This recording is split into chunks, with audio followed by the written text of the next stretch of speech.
A poetic summary of a triumphant masterpiece, The Last Leaf, a short story by O.Henry.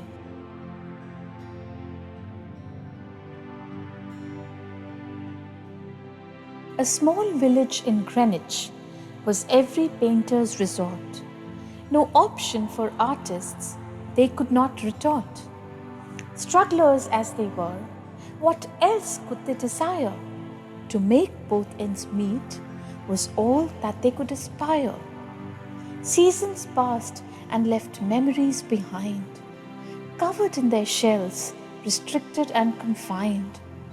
Suddenly, a stranger was spotted with icy look and hold. Seeing frail and meek people, the stranger had become bold. High fever was his weapon and strength. Cough and chills deteriorated people's health. Invisible though, his icy fingers spared none. Young and old, it touched everyone.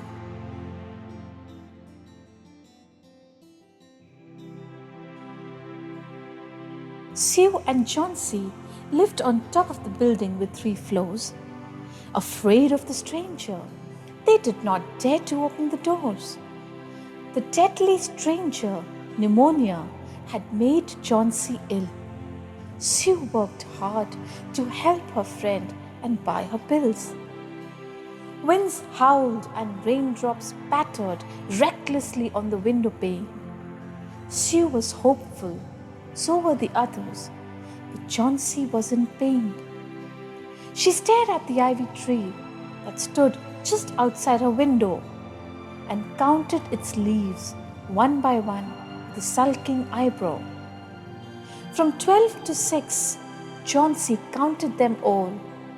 She beckons Sue in a low voice and foretold her about her fall. She knew that her life was mysteriously attached to the last leaf. Hopes were shattered. Sue's heart was filled with grief.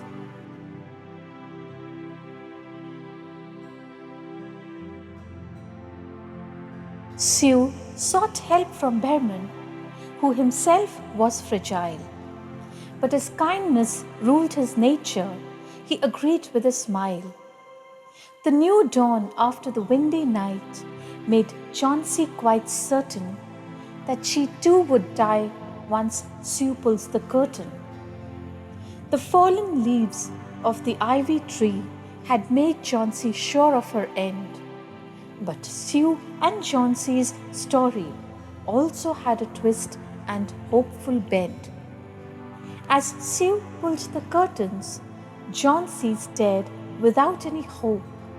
Alas, she had been caught into the stranger's deadly grope.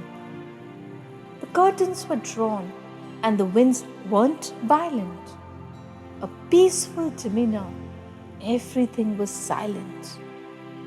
The last leaf fought like a lion and it did not wither away.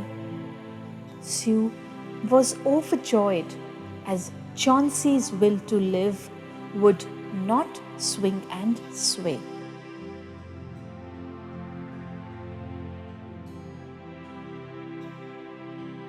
The doctor assured that she will live and also be all right, and also told about the man who passed away the previous night. His hands were painted and he was drenched in the cold weather. His insight had set his soul free, which had become as light as a feather. Mr. Behrman left his triumphant masterpiece on the wall. That became Chauncey's hope and did not wither or fall. The last leaf, similar to the real that grew on the vine, the old man's sacrifice that gave Chauncey hope and made her fine.